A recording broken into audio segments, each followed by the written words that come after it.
irritated. So. All right, we are live. Hi, y'all. Hi, everybody. I need to like restyle this wig again.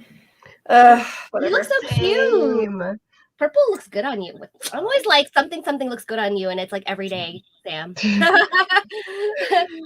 is my hype woman. Hey, Liz. Can you speak? I don't think we've heard you. Yes, now we can hear you. Okay. Mic was turned off. Okay. We have an echo though. Oh. And so do you have earbuds by chance to plug? Oh, echo's gone. Oh, is it gone? Good. Yeah. Oh, we're good. Yep. We're good. Good morning, everyone. Hi, everybody. It's Sunday, and we're all tired, and we don't know what's going on. Oh my God, I'm so drained, guys. Stuff, and I'm just gonna be like, I want to be like emo Elsa. Hey guys. Yes. Ah, oh, I love it. Do it. I like it like that. All right, emo Elsa. funny. Here we go. Emo Elsa. Emo Elsa. I need to get like now. I need to like get some punk outfits. To be like, yeah, you just need some dark eyeliner, some grunge Elsa, some burgundy lipstick. Well, my hair, like my shaved hair, is so dark. So like on the side here, I put all these cute little gems to like try and like hide my shaved hair.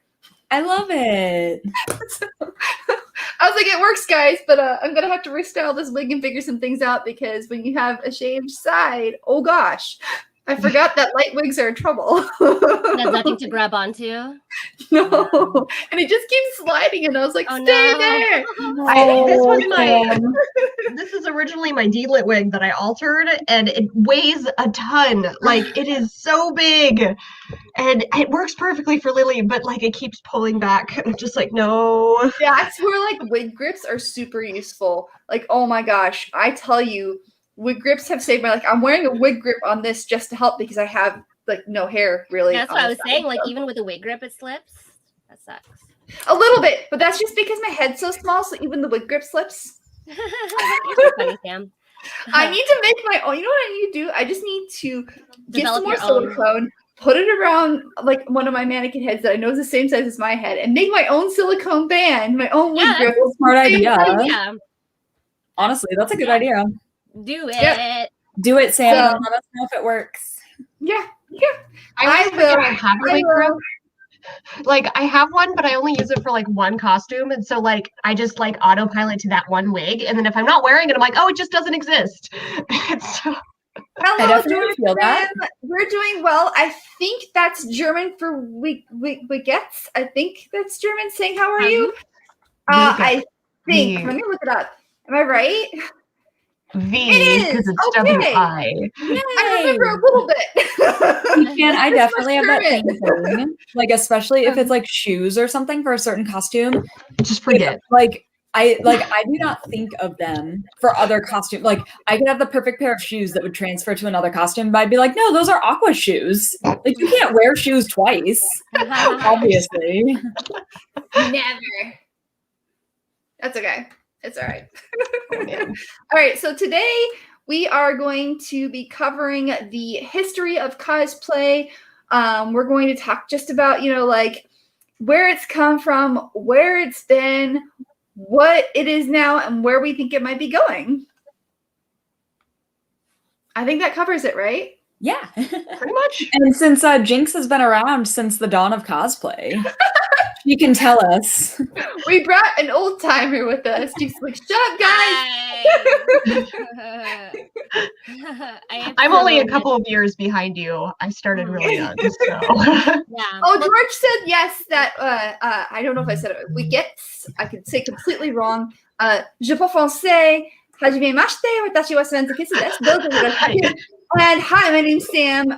I speak 3 languages that are not German. I can read a little bit of German. So, okay, I use my Japanese schooling to like. My Japanese is more like introductory cute TikTok videos. Like there's stuff here, arewa, korewa, like all that stuff. Like that's a restaurant. That's just very simple. But hi, little dude, aka Ben. Hi. I was just gonna say, like, oh, go ahead, Sam. Sorry. Oh, no, go ahead. Go ahead. I'm just proud Oh of no, I was just gonna make a joke. I was like, I'm Ambrose Cosplay. I barely speak the one language, so I'll just let Sam do the translating. Yeah. I mean, I can kind of sign a little bit, but it's more for like hungry or like oh gosh, like things you teach a baby. Yeah. Mhm. Baby was something really simple too. It was like It's just baby. it's like Baby. right. It was like How you're cradling it. No, I mean things you teach the baby. oh Right. You know, like when you teach like babies. yeah. learn, like, That's sign my language level of sign language in Japanese. What you would teach is baby level. a kindergartner, but my French and English are a lot stronger. No, I used my Japanese today to translate a TikTok video and do a cute TikTok, and I'm like, oh man, how I've come. Like, I have this great language certification, and I'm like, oh great, I'm just using it for TikTok. Cool. Hey, I mean, you're using it, right? How many times you said we're not ever going to use this in the future? I mean, you're using it, so that's good. Yeah, no, I gotta. It's been a couple of years since I've done school, but like I'm trying. You're all good. So, George said that he tried Japanese and failed horribly. Japanese is like easier to speak than write. I'll say that. And what? No. Like I'm on the opposite spectrum. I cannot speak Japanese, but I read it so easily. Yeah. See, when I do, like, I can speak it a lot easier than I can like write it. I can read it. speak it a lot easier. I took. But Japanese so well. George says, George is asking, how do you speak so many and keep anything straight? I don't know. You have a library. I also know a bit of Spanish because my husband's Dominican, and so he speaks Spanish. So like, I think I know quite a bit of like the Romance languages. So like bits and pieces of German. They're similar. Yeah, it's not. I mean, once we're similar like that, it's not too bad. But I do know a little bit of Russian too. Okay, let's just say I've met a lot of people in my life, and I had to know bits and pieces just to communicate, to say hello, this is where things are, and how are you doing, that kind of stuff. So Sam is a true Renaissance woman. I can say like hello and thank you in a lot of different languages, but that's as far as I can go, I think. But you were like a flight attendant though. Yeah. Right, so that makes sense. Like you would know. You naturally learn it everywhere you went, because obviously like your passengers would maybe not even speak English. So if you said hello in their language, you know, like Guten Tag, and they're like,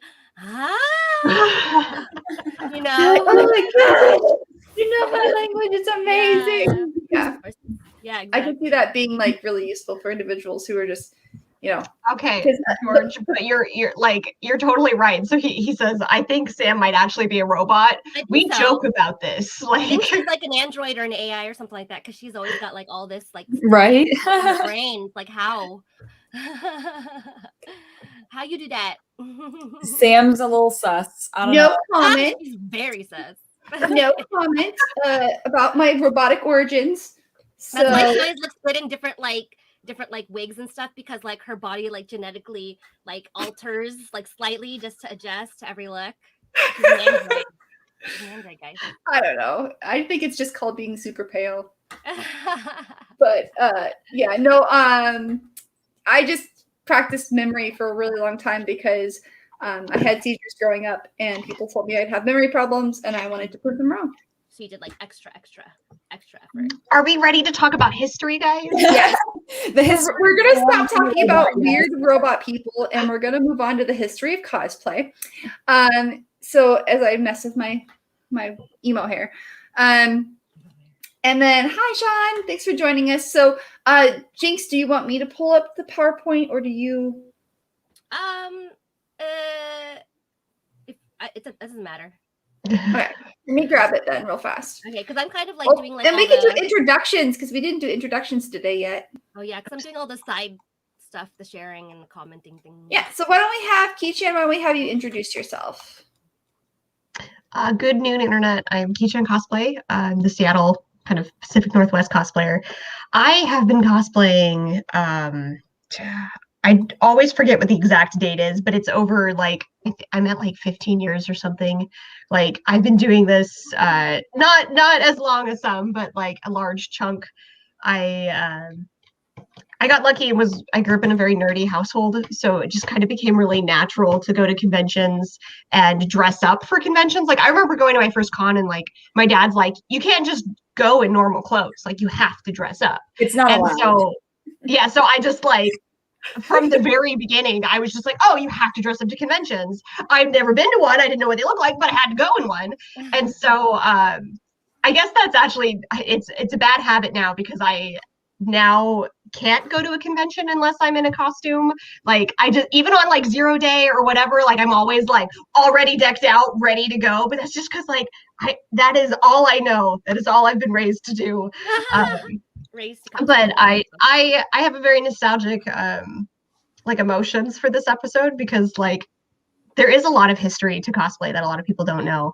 And it's such a really fascinating story. So I'm excited about this episode. I'm also a history major, so excuse me while I geek out real hard. Oh, it's okay. So yeah, it's I think the history of cosplay is super important too, right? Oh, and I'm cosplaying Lily from Pokemon, which I haven't worn since like Emerald City, if anyone else is keeping up. Oh. I am because I haven't seen it in forever. Last time I wore it, I was with Sam, so Oh, it's been ages. Yeah. Okay, Ambrose, let's go with you. Hi guys, I'm Liz from Ambrose Cosplay. I've been cosplaying for like 7 to 8 years at this point, and I mostly got into it to learn how to make things, specifically to learn how to sew. And I think honestly, a lot of the time, I actually enjoy the making of it more than the wearing of it. But I mean, obviously, I enjoy wearing it too.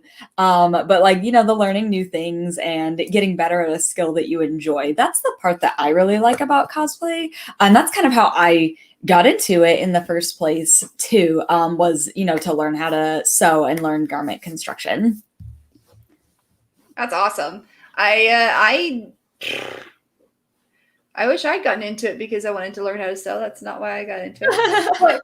but yeah, I met actually there's quite a few people that got into cosplay because they're like, you know what, this is really cool, and I want to make something like this, but I can't find what I'm looking for. So like, let's learn. I feel like even back, like, I haven't been cosplaying as long as like say Jinx or Kii-Chan has, but I think even back when like I kind of started doing it, it was still like your options for buying costumes were really slim, like obviously there were some that you could purchase, but nowadays you have so many options and a lot of them are really good quality and screen accurate. So that's a very exciting thing in cosplay nowadays. Yeah, I agree. All right, Jinx. Hello guys. As everyone says, I'm the grandma here of cosplay. I really like. I don't look like it, but I very well could be a grandma. If everyone was really promiscuous in my life. But anyway, I'm Jessica from Jinx Cosplay. I've been cosplaying since 2001. So again, I say this every year because I'm so excited. This is my 20th anniversary. I started cosplaying at San Diego Comic-Con 2001. And I also grew up in a geeky family, but cosplay back then was very primitive. But of course, my first con was San Diego Comic-Con 1996. So I've had it in my blood, I guess, to cosplay. And my mom always sewed everything for us. So of course, like when I presented her the idea, she was like, "Yeah, let's do it." So my mom was really pivotal in like starting my cosplay career. And as you can see, I'm wearing Lum. So Lum is one of my very favorite characters, Lum Invader. I mean, and we'll talk about her a little bit more. She's by one of my favorite anime creators, Rumiko Takahashi, which I know Kii-Chan also loves as well. So We're just gushing about her. Yeah, we're just big on like Yashahime right now. But I threw this on. I haven't worn this since 2008, and I'm only like partly wearing it. So. But I actually feel really great to be in it right now. I'm like, oh my god, I love Lum. You look so good. You're so Yeah, cute. because I've seen pictures of this, but I've never actually seen you wear this. So it's cool. Same. Ooh, yeah, I actually do want to do like another Lum outfit, like because she's got lots of different kinds. So, but yeah, definitely feeling very nostalgic. And I thought we're doing History of Cosplay, so I have to wear something that's historically significant in cosplay. And it's so funny because even when I wore this, so this anime came out in like the 70s. Even when I wore this, people would still be like, "Oh my god, Lum!" They freak out. So that was a lot of fun. So I definitely want to bring her back at some point. Maybe I'll do her for my 20th anniversary. You should. Okay, I'm still taking ideas, guys. So send me what to do. I'm gonna do it in July, like so. I have time to think about something. So, yeah. Hi. Sorry, I'm old and I talk a lot. Yeah, I'm Sam, ThermoCosplay. You know me. I'm here. I'm been cosplaying since 2014, and yeah, hi. And she is. I saw somebody said in here. Oh, George says the wigs cover up the power plug. Yes, we have not seen it, but it's there somewhere. Call That's out. why she's always in a wig. She has that side part, and she probably hides it on the other side. We're sure. And Oh my every goodness. time, like every wig she puts on has a little like data plug, right? So they're like, "Oh, you want to be Elsa today? Okay, you're Elsa." Okay. So we're gonna share a I don't know. We're going to share a presentation. That's the word I'm looking for. Mhm. So let's go ahead and open this up. Let's see a couple of comments. Sean says, "Nice to see you all." I don't know if you said these already. Raul says, "Hi everyone." Benjamin says, "Busting out your sword while I listen." Ooh, you making a sword? Anthony, Ooh. I love He's all your printing a he's 3D printing my Fuho Oji sword. I bought a print template for it and I bought some TPA and PLU. We're going to make it to where the sword is collapsible. nice. Oh wow. Like That so sounds that so if it exciting. gets compressed, it will bounce back kind of a thing. Oh my And gosh. then we're gonna like separate it in like a peg system and yeah, Ben and I are partnering in a bunch of 3D work this year, so you're gonna That's see awesome. some stuff coming up soon. Oh yeah. Anthony says, "I love all your costumes. Thank you so much for tuning in." Joe Cluck says, "Hi, ladies." And Benjamin says, "No, you're not Jinx. You're a sorceress." So I'm a sorceress. Sam is a robot, and we've got to figure out what Kii-Chan and Ambrose are. So we're on it. We're on it. We're detectives. Make it We're on work. it. And All Anthony says, "Love your Hello Kitty cup. Thank you. It's Christmas." Okay. So I put this together like 2 years ago. So if there's anything we want to add for sure, like let's, we can always talk about it. Yeah. But I did this as a panel, which unfortunately we don't do panels anymore. So we've kind of been slowly bringing in what we've been doing in panels, into CosTalk Live. So again, if there's a panel that you'd maybe been to or wanted to hear about, we can do them on the show too. So just let us know. Yeah.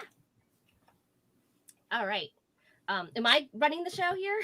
I mean, we can talk about this together. So like that's me. Hi, it's Sam. Yeah, go ahead, Sam. So like what is cosplay?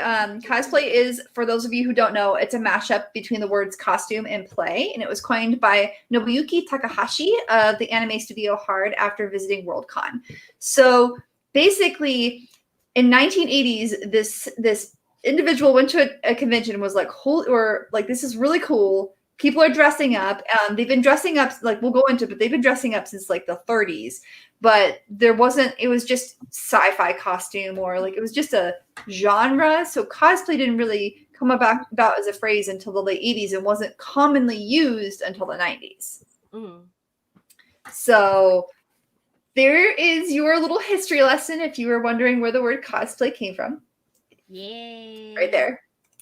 So this is when it started. This is what we were like super like. So it started with Myrtle R. Douglas, but unfortunately her husband got credit, Forrest Ackerman, because he was like a renowned sci-fi author.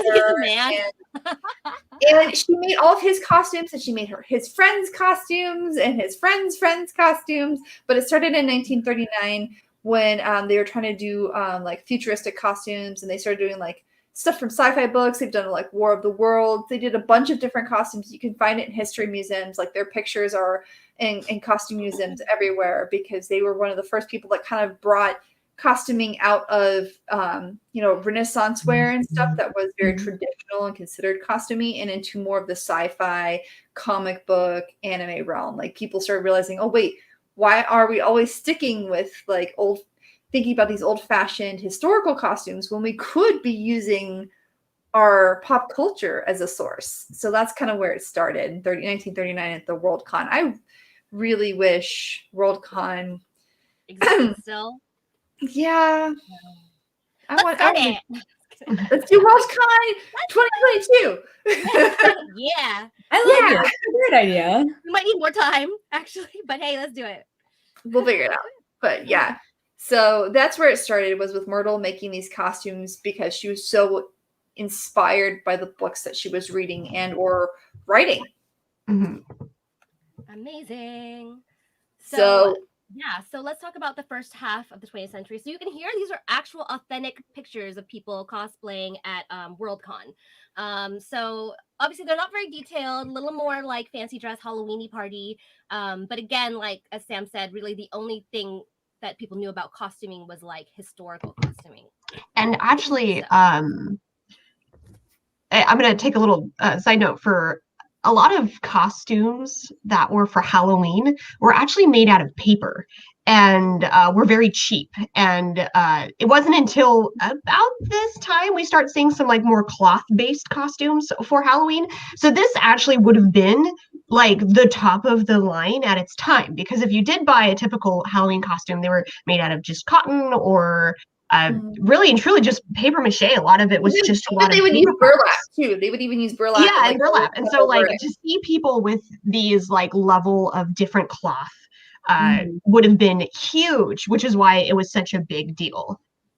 Yeah, no, I agree. I mean, I think it's really cool to see like some of the headpieces people came up with and the masks, and because I mean, paper mache is not easy to work with, and especially when it was not quite at the like paper mache is a lot better now today than it was back then.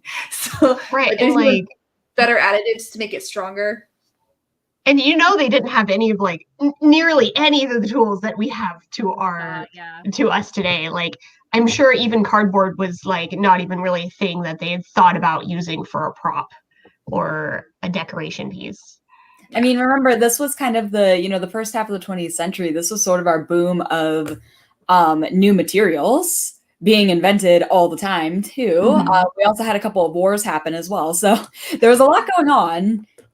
So it kind of makes sense that, you know, we would have, you know, people would use those materials that were readily available. And it's kind of amazing how many things we have available to us now, material-wise, to use in costumes. Yeah, I agree. We're a little spoiled compared to people who started this out. Just a little. And then you move into like the 50s, 60s, and 70s, where like some of these new materials came about, and then Star Wars is coming out, and like there's just, you know, there's Mars being discussed, just a lot more exploration. Comic books too are starting to become more prevalent. I mean, but look at the detail of these even back then, like the different use of materials. I have no idea what that is. That colossal?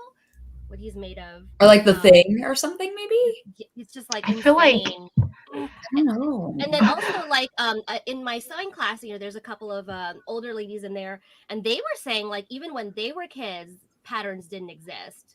So you can imagine like even now with cosplay, obviously now we have cosplay patterns, but there's still not patterns for literally everything. So even then you have to kind of like either alter patterns or do something. But even back then they didn't have patterns for anything. So like one of like my favorite little like things about cosplay in the 70s and the 80s, especially with Star Wars and you know other pop culture things like that, was that, you know, you can't back then you couldn't look up like on Disney screen caps reference pictures. Like they had to go see the movie multiple times and like take notes and like, you know, in the theater draw like what it looked like, you know, the costume. That's so hardcore too, right? Like, hardcore research, right? Yeah, even Rob says that he did a stormtrooper out of cardboard for the premiere of the first Star Wars movies in the 70s. Oh, wow. Picture, we'd love to see that. That would be awesome. That is so cool. Yeah, that's really cool. We'll throw it up on the screen. Yeah, a couple other comments here. Oh, Kii is the time traveler for her love of history. Oh yeah, you could be. I guess so. And then, not gonna lie, I'm going to a Nordic museum after this to go listen to a lecture. I do love history too. I just didn't like study. I don't like studying. Okay, so let's see what's next. All right. Some more pictures. More. Man, they're so crazy. So here we've got a collection of pictures, and then here in the top right, you can see that doesn't look like cosplay. It looks a lot more like Rocky Horror Picture Show.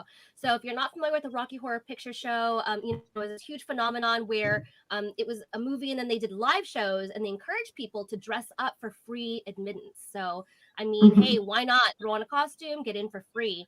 And if I don't, have any of you guys been to a live show? I've been to a live show. Yeah, I haven't. it's I want a lot to. of fun. I would It's a love lot of fun. to. It's super They tried to interactive. bring me up on stage, and I like flat out looked at them, and I was like, "This is great, but you can you can f off." And they're like, "Oh, we like your cast. You can stay in your seat." I was like, "Thank you."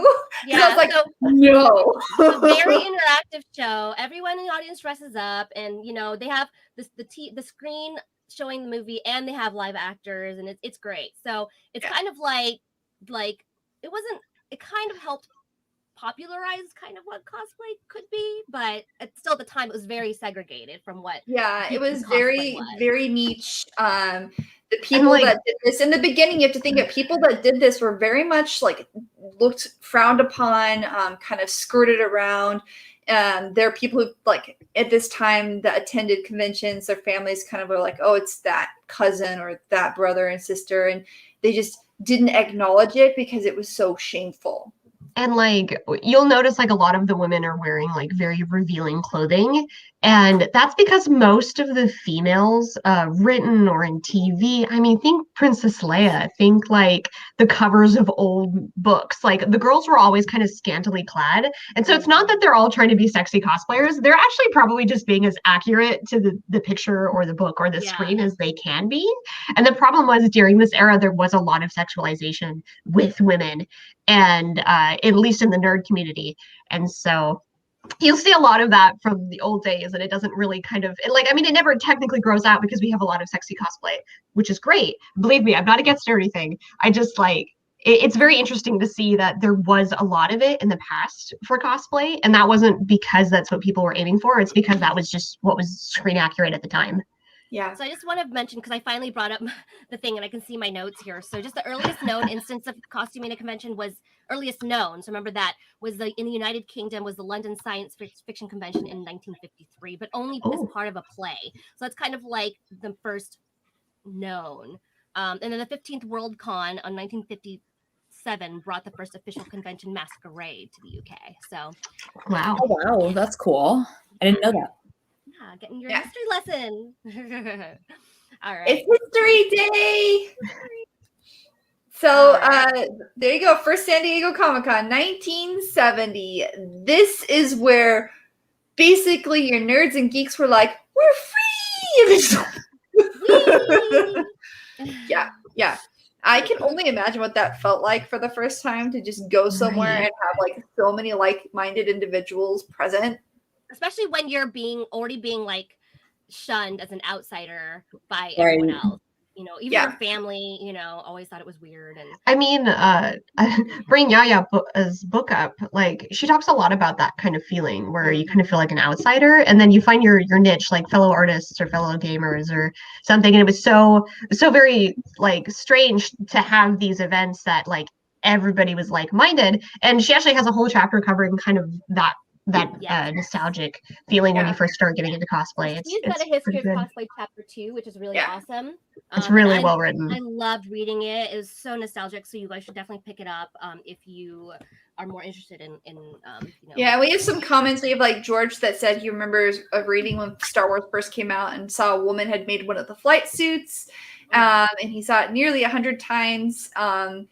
The woman had seen the movie 100 times just so she could make the flight suit like accurate. And then Rob's mentioned that you would get a lot of grief at that time just because of what was going on. And then Joe also like Wendy Penny, who is one of the creators of ElfQuest, did a Red Sonja, and like hers went like viral for that time. You know, like there were pictures published in papers and stuff and in magazines. And so it was definitely one of those things that when people did it, like, and they were at an event, everyone was excited, but like outside of that event, if you did anything, like if you imagine now where cosplayers will just go into the middle of town and do photo shoots and people are just like, I mean, it's kind of weird, but they're like, But like, you know, if you did it then, you could get arrested. Like they just didn't. It wasn't common. Yeah. So So a little bit about the Golden State Comic Con. It was the first San Diego Comic Con 3-day event held in the U.S. Grant Hotel in 1970. Earlier that year, they did a mini one-day con to kind of fundraise. So this one was actually pretty successful. As you can see, guys, by the late 70s, attendance was topping out at 6,000 already. Wow. My gosh. yeah, That's so cool. I mean, the stuff sells, works. People love it. Right? There's a reason San Diego is like the con of all the cons. Yeah. All right. What do we have next? Here we go. Oh, so fun. So this is the first Masquerade, which was in 1967. The creator, Forrest J. Ackerman, of course, who created Vampirella, it was in attendance, and Brinky Stevens, she's the one who won. That kind of launched her career, and she became a celebrity after this, like acting and stuff. So I mean, maybe she's the first fan-made cosplay celebrity, But yeah, that's kind of where Masquerade started. Wow. Oh my gosh. I've competed in the San Diego Masquerade before, but I think I competed in year 49, I think. So it's So kind of cool. hard to imagine, the first time they did it. Oh my gosh. If you guys So didn't different. know, like Liz won Best in Show. Hello. Okay, that's true. Amazing. She did amazing work. Oh, there's me and Lum. Oh, so Cam, cute. you want to take this one?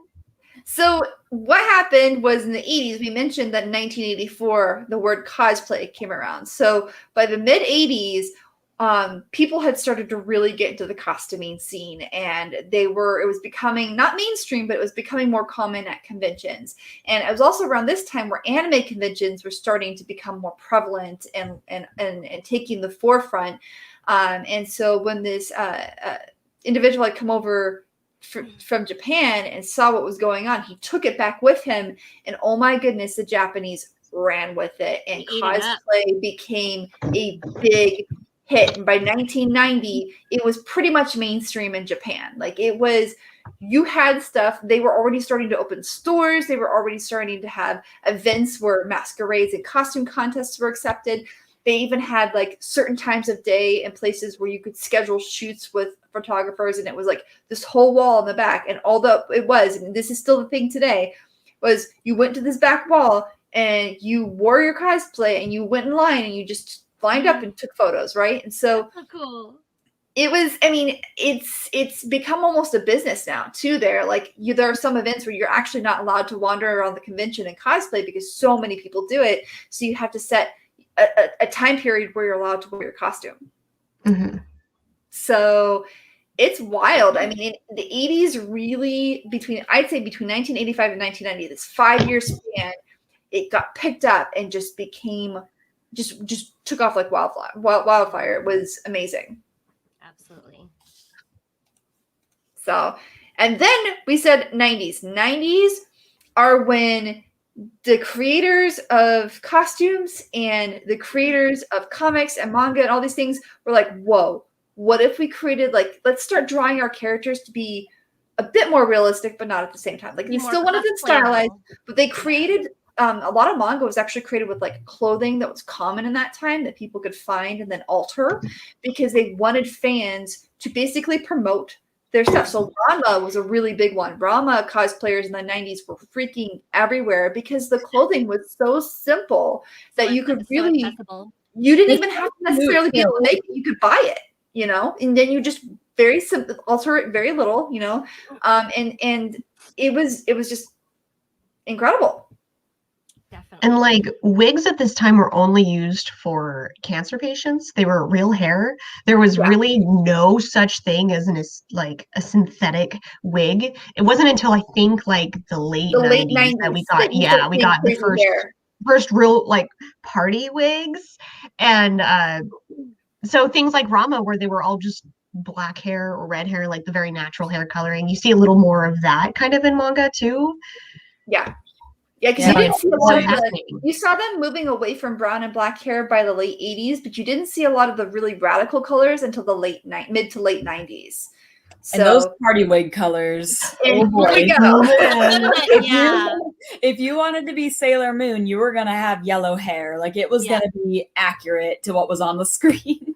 Yeah, so definitely. So I think. Oh, okay. So I actually was talking myself here. Oh, okay. So I started cosplaying in 2001. So this is kind of when cosplay started to gain momentum online. If you've watched our episode with Yaya Han, she started in '99, and by the time I started cosplaying, she was already big on the internet. So as you can see, you know, it's a long time ago. So cosplay.com started in 2002, which is still going now, but I think it's there's so much now on the internet that it's not really a main resource anymore. They came up with an anime, an OAV anime in 2002, which wasn't very popular. I've not even seen it. I need to see it. Resources were still extremely limited, as we talked about. Wigs in specific colors or lengths, and very, very low quality because they were just meant for Halloween. Yeah, Robert mentioned that magazines like Starlog and Fangoria and Monsters were where you could get a lot of fan coverage before the 2000s. And after the 2000s, when the internet became more prevalent and used by the masses and not just government agencies, then cosplay kind of went viral in the early stages. Well, and there's also, if anyone remembers Animerica as well, was a publication, and they had the whole spread dedicated to just cosplayers. And I was in it once. I was like, hey, I actually still have that copy. We mentioned limited resources. People got creative. Sharpies were in use to color wigs very regularly in the early days of cosplay. And they only came in those tiny sizes. So I'll talk a little bit about. People still use Sharpies to color wigs even now. They just do. You cut it open, right? Right. Yeah, crack it open and then, which is alcohol. we could have done back then, but I'll talk about what's here is. So that's my sister wearing my Yuri wig. So we did Kei and Yuri in 2003, and so that was the wig that had closest to find for Yuri's style. So as you can see, I had to straighten it and cut bangs into it because now you can find a wig just like that, but that was the closest I had. And then for Kei, we could have just sewn two wigs together, but I can't even remember if it came in that orange. So we had to get a blonde wig, and then we colored the bottom half orange with Sharpies, and that took freaking forever. I bet, yeah, with a tiny little Sharpie. Oh my gosh. Oh yeah, I know. How many Sharpies did it take? I honestly can't remember. I can't remember. I bet it was probably a lot though. Yeah, and even then we could have just cut it open, right? It's not like that's an advanced technique. We're just trying. It's okay. You just really wanted that specific orange. Yeah. All right, Sam. So before social media, people, when they were taking your picture, cosplay.com was where you went, or you checked out the Animerica, or you checked out the convention websites themselves, or you before you left, there were a lot of times that and I haven't experienced this myself, but I heard about it, where conventions would take pictures for the first few days, then they would print a publication, so when you were leaving, you could take this little magazine with you as a memento and see if you were in it. I've never heard of that. Oh, that's so cool. I wish they still did that. That would be crazy. People would fall for that. That would be a good way to make money. Cons here us cosplayers, we want it. Yeah, the first 3 days you take photos, then you print a little publication, and then you just sell it on the way out. People would buy that. That's a great idea because now that everything went digital, everyone's like, "Oh, cool! I don't need printed things," but now I want printed things. I actually buy those stupid souvenir photos for $20 because I'm like, oh, I got a real thing now.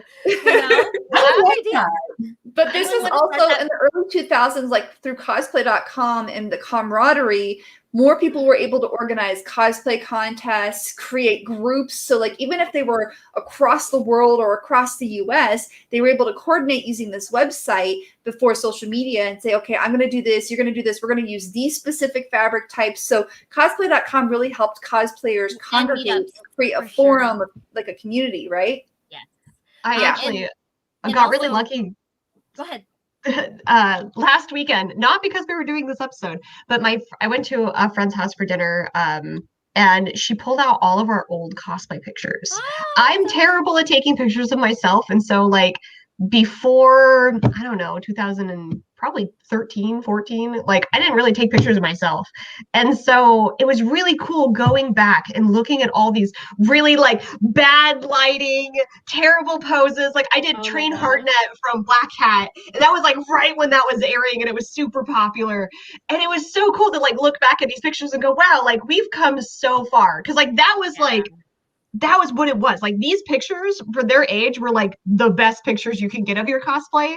And like now looking at the fact that I just spent an hour on making TikToks in this cosplay and like actually taking like dynamic lighting pictures with just this little silly costume. It's like, man, even though this is like a cheap, easy costume, my pictures are much higher quality than anything I'd ever taken like way back when. It's just crazy to see how vast that difference is. And it's so funny because on these actual after an event, they would have a specific thread that was like, here's Anime Expo 2002.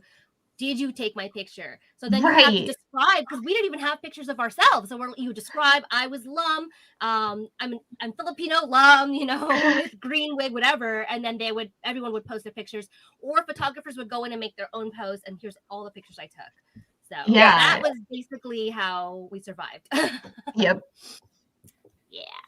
Then the World Cosplay Summit was born. Cool. And I think the first World Cosplay Summit, wasn't that like 2003? Had only 4 participants, so Japan hosted, France, Germany, and Italy also participated. Wow. Yeah, I was right. The first World Cosplay Summit was 2003. Aha! Yeah. Good call. Obviously, by this point, because Japan had already been huge on the cosplay scene, they were obviously much more advanced than anyone else. Obviously, now we can see everyone's kind of met up with that standard. But yeah, Japan was usually the one that was the more advanced. Yeah, and the World Cosplay Summit literally was, they basically would go and find the top from, they would send, they still do this too, where they send individuals out across the world to different events, and an event hosts the preliminaries. So they'll have either their masquerade, or they'll have their preliminaries, or the masquerade and the preliminaries will be the same thing. Yeah, and whoever placed first then qualifies to go to the summit. Yeah. So that's that'd be so cool. Oh my gosh. Yeah. Yeah, and it's one of the things that, as a cosplayer, you kind of dream about it. It's like, can I go one day? Yeah. There's a bunch of requirements. Like you have to have a partner. It's pairs, and then oh gosh, I don't remember all of them anymore. My partner's really into this. Like she watches it every year. It's her big thing, and so I didn't start watching it until I started dating her. But I after I started watching, like it's so fascinating and it's crazy cool. And like last year or year before last, I was just blown away at because the cosplays weren't just the cosplay and then the skit they did. A lot of it was their LED backgrounds, the backgrounds that they were making, the backdrops were usually digital, and they were with there was fighting scenes where they'd jump back and then cast a spell or something, and then you'd see it on the back screen with LEDs, and it's the amount of time and energy that went into the costumes and the acting and getting those backdrops, the timing match was just blew my mind. It was hire a team to take care of all that. Right. Yeah, they probably do. They do. They have teams that help them. And then of course the 2 cosplayers are the ones that present it. But yeah, it was crazy insane. If you're interested in professional level cosplay, that's what that is. Go look up videos on YouTube. I even just watching from a couple years ago, they're crazy cool. Also helped me find some new anime to watch. I saw a bunch of cosplays and I'm like, what is that from? That's what I do as well. I'm always ooh, something new.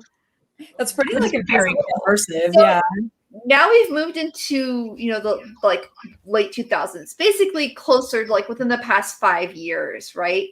Really, it's been in the past 5 to 10 years where cosplay has started to slowly become mainstream. CosplaySupplies.com started first, and then you started seeing places like Arta Wigs or Warbla, and we should take down that easy cosplay thing. I know, I thought of that too. I was but they were the first one, I think, to They were the first one that came, and they used to be good, and they're not. Yeah. They changed leadership, and things just went very wrong. I thought of changing it, and I forgot. I'm sorry. No, it's fine. It's fine. But we've finally seen cosplay businesses, and these did not exist before 2000. There were costume shops, but there were not cosplay shops. So most cosplay shops really only started appearing after 2010. So you have a couple that may have been around. Like I think cosplaysupplies.com was around when WCS, the World Cosplay Summit, first started, but it was very small. Now it's huge. And Warbler has only been around in the past decade or so. So it's amazing to see how just in the past 5 to 10 years the cosplay world has changed. Now, I remember how Warbler was actually used in work boots, so it's been in the industry, it's been available for a long time, but only, like Sam said, in the late 2000s. Yeah, because that's the thing, like Sintra and thermoplastics have been around for a long time, but they weren't really available to the public. They were available to businesses for like, you know, as a product for them to use in their work. I remember how shocking it was when Kamui came out saying she used Warbler and showing how she used it. And that was the first time I had ever seen or heard of it. And so seeing somebody like her like use this thing, and like she explained that she was originally from Germany, and so Warbler was easy to get in Germany. It was kind of a byproduct of some of their factory stuff, and so it was something they could get rid of. So for her, it was an easy access tool that she could do things with. So it was not strange for her, but she was one of the first ones, I think, that like when she posted online, everyone went, "What is this?" And now you can find it everywhere, but like before, when she first started talking about it, like it was kind of rare. Like it was something you didn't just go out and buy. Yeah, I mean, when I first started in 2014, I used Sintra, and while Sintra, like people were aware of it, it wasn't easy to get. The only reason I knew where to get it is there's a plastic company. There's several plastic companies in Arizona that after they make signs, they have access. So you just walk into their front and your front desk and say, "What access do you have?" They tell you, and then you just grab it and go. And it's usually like $30 for a huge pile of thermoplastic. Just scraps. Well, what they think are scraps to me, I'm like, this is huge. Yeah. Like a 6 foot by 9 foot roll to me is huge. To them, that's a scrap because they make giant signs. So like, yeah. But then we have Yaya Han, and she started what, 2001 or 2000? 1999. 99. She started in 99. Yeah. So 2 years Look, before you guys could have been twinsies in your lum. You know what's so funny is like when I made my lum, I saw her picture and I actually asked her like, "Where did you get the wig?" Because I don't know, couldn't find wigs anywhere. And she's like, "Oh, I got it on some website," and so it was completely like unavailable, you know. So it wasn't as easy to grab the same things that everyone else can now. But I definitely looked up to her, and I'm so proud of her, of what she's done, and she's been through so much and has still persevered. So she is pretty awesome. I think she was one of the first to commission as well. She obviously doesn't do that anymore, but she used to. Yeah. And she was probably one of the first to use professional photography as well. So that was really, really nice. Yeah.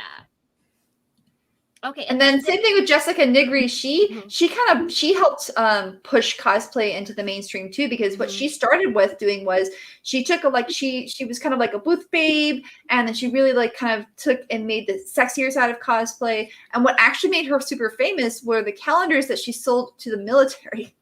Oh yeah.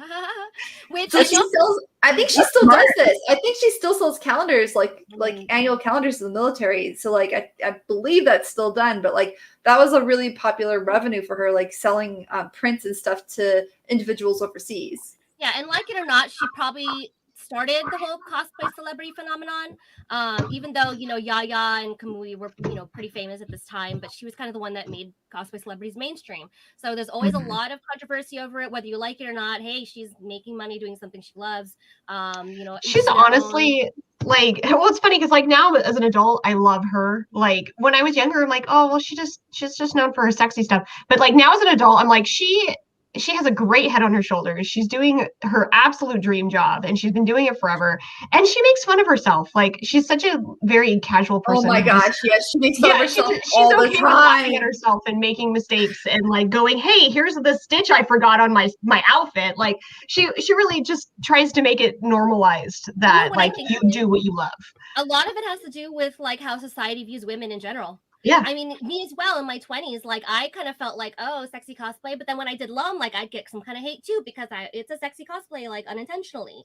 But then I would also look at other women and be like, but that's only because I had my own insecurities. And nowadays, of course, like women are more empowered to like do what you want, who you are.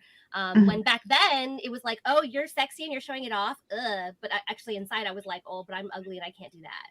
You know what I mean? But now women are encouraged to do whatever they want. It's not like some sort of standard beauty you have to follow in order to be called sexy, which is great. Right. So that's a whole nother subject. Right.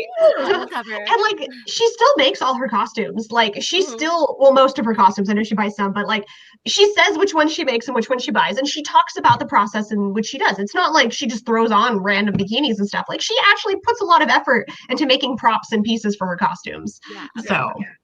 So dipping into the tens, this is probably where, you know, cosplay like exploded. People found ways to monetize their cosplay. Patreon started popping up everywhere. Of course, Heroes of Cosplay was on Sci-Fi Channel, which was headed by Yaya. Crazy. Yeah. It showed a competitive light, which it always gets a lot of like flack, but you know, it is what it is. So it wasn't just showing about geeks dressing up in cosplay. It did showcase a lot of people's skills and creation skills. So the word was becoming more popular. You could buy full sets on eBay and Amazon by this time. And of course, like Amazon was gaining lots of popularity as well. So gatekeeping was kind of dropping. Inclusivity was rising. I think the tens were a good time for cosplay. I mean, it still is, but it was a really good turn for cosplay. Yeah. So, and then you've got the video game community that started kicking in as like MMOs became more prevalent, and gaming was becoming, even like there are people that do it professionally now, competitions, and game studios started realizing people really like dressing up, so they started like releasing images and turnarounds of their characters to make it easier for cosplayers and crafters to create. And they were like, go for it, promote our brand. People are going to come up to you and be like, oh, cool, what is this? And you're going to be like, this is Overwatch, or this is Metal Gear, or this is, let's see here, Borderlands, or this is World of Warcraft. So one of my favorite parts of like the strategy guides that come with video games is the character turnarounds. Even if I'm not going to make the costume, I love seeing those details that they put into that character design. And that's one thing that a lot of video games do, is they'll include like art books as like as like a collector's edition, and I'm all for that. It's amazing. I think that's I read this really cool magazine. I forgot what magazine. I think it was like Game Informer. I don't know. I was reading a gamer magazine, and they had a whole article on Persona 5, and it was talking about the character building process and how all of the creators, when they sat down to make their characters, they specifically had cosplay in mind. They're like, we want to make sure these are cosplayable characters. We want to make sure some of it's easy, but we still want to let people have fun and be creative. And so like the character designs, like the school designs, are very simple, kind of casual, but a little out there to give them kind of a different feel. But that was kind of the easy, anybody can step into this cosplay and be comfortable. And then when they were building the personas, they're like, we want to give them the challenge. So let's have fun and make these fun, intense costumes. Overwatch and Fallout and Pokemon. It was so surreal reading something where it's like, the creators are like, we were hand in hand with cosplayers the whole time during our creation process. I'm like, what? And I just want to comment on that last slide. So if you saw that Metal Gear Solid 5, the creator Hideo Kojima in 2013 actually acknowledged cosplayers, and he created Quiet, what he thought was impossible to cosplay, which nowadays we're like, what? But somebody did. They cosplayed it to a T. Maybe he just wanted to see someone like bring a sexy character to life. I don't know. But that was big in the cosplay community because he actually acknowledged the cosplayers, which at the time we were just like rabid fans, right? But yeah, so that was amazing that someone actually took the challenge and did it. Sorry, go ahead. So what is cosplay now? So now today, cosplay, I mean, there's cosplay shops everywhere. You can get it off of Amazon. You can actually find it like sometimes in like local costume shops, or you can even find it at like the Spirit Halloween stores that come up. They're selling more and more high quality outfits that are cosplayable. It's become more mainstream. It's easier to find. I've been to like several wig shops that carry cosplay wigs now on top of like the normal wigs that they carry. Wigs, right? Yeah. Like actual specific character wigs, which is insane. And it's amazing. And then like think about the fact that EVA foam, 3D printing, mold, and like smooth on, so like resin casting, mold making. You go to a Joann's or a Michael's, Hobby Lobby, wherever you want to go, even like Home Depot and Lowe's and other places are carrying certain brands of adhesives and magnets that weren't regular before, but people have demanded them more for cosplay, and you're seeing them more and more. And it's just really, really cool to see the growth, the grouping, how many people are getting together with this, and how creative individuals have become. And I have to mention, because obviously I made this thing 2 years ago, that within the last 2 years, we've seen Michaels carry Warbler and cosplay things. Craft companies have now made cosplay focused stuff like Plaid FX for the foam paints. Dremel teamed up with Yaya Han, and she's got obviously her cosplay fabrics and patterns and everything. And it's insane. Like, and cosplay ranges from anything now. It could be a closet cosplay on TikTok to like World Cosplay Summit professional builds getting paid. And it's amazing how many different facets of cosplay there are now, because now everybody everyone can join. It's no longer I don't have the money or the skill.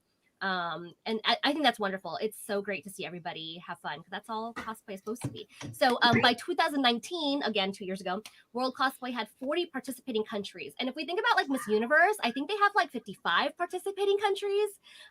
So that's kind of insane, like how many countries now recognize cosplay as a real skill. Oh, we're showing a video. Okay. I don't think the audio is going to play because of how it's stored. Yeah. Yeah. It's so weird. So cool. But this is Bros and Cons, and Bros and Cons have taken like cosplay to the next level. I mean, they weren't the ones to take it to the next level, but I love what they do with cosplay. They take amazing photos and video, and they turn it into something really beautiful. Like, look at these people. They're not just wearing costume. They're they're integrating their skills or their real life, experiences. Families are cosplaying and having fun. Movies now are being cosplayed from, and old classics, like Joker and Harley. Cosplay is anything. Yeah, and cosplay videography and photography is basically like standard. You go to a convention and you kind of expect it. Yeah. Like, so people spend a lot of time and money now on their costumes, and they want to, preserve that. So they'll hire photographers or videographers to have this amazing product like completed. I feel like that's kind of like the completion of your idea, right? I agree. To life fully. Like, yeah, you brought it to life in person, but now I want to be able to see it myself. So this is a whole family that cosplays fairy tale, I believe. So that's really cool to get all, of all ages involved. So yeah. So it's amazing what people do. You can see all the different levels of skill and,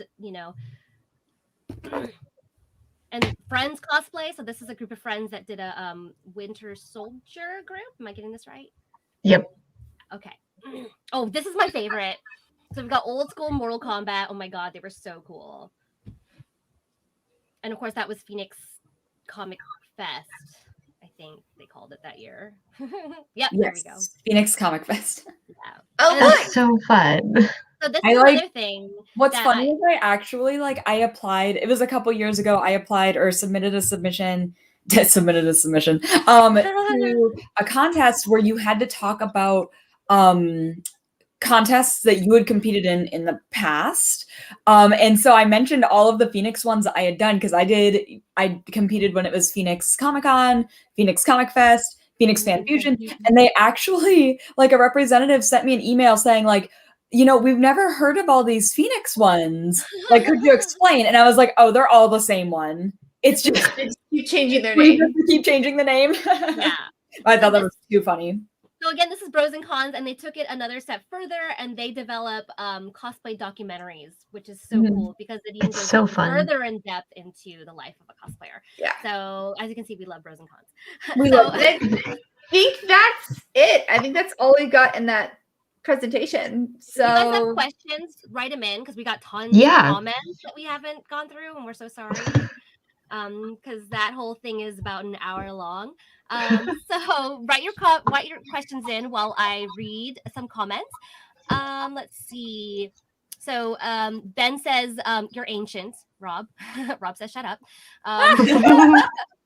So Anthony says the first time I heard the word cosplay was late 2009 while watching Yu-Gi-Oh! Abridged series. Wow, okay. Oh my gosh, I love Yu-Gi-Oh! Abridged. Yeah. Yu-Gi-Oh! Cosplayers are so dedicated. That hair, wow. Honestly, if you do a Yu-Gi-Oh! wig, bless you. You deserve all the awards. Yeah. That's what got me into doing hardcore cosplay was Yu-Gi-Oh! Shit. Because I'm really? I want to do Yu-Gi-Oh! Wow. Did you ever do Yu-Gi-Oh?